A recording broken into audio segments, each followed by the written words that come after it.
Driver, বামে ঘোরা।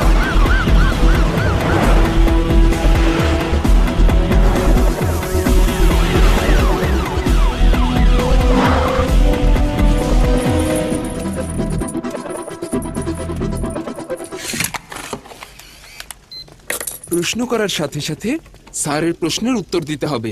যদি কোনো চালাকি করো তোমার জীবনটা নরক বানিয়ে দেব। আমাকে ভয় দেখাচ্ছ? একটা মিথ্যা কথা বললে কিন্তু তোমার চোখ দেখে আমি ধরে ফেলবো। তারপর কি হবে আমিও জানি না। মানিয়া, স্যার। একটা উপকার করবে? বলুন স্যার। নিচে গিয়ে দেখো সব ঠিক আছে কিনা।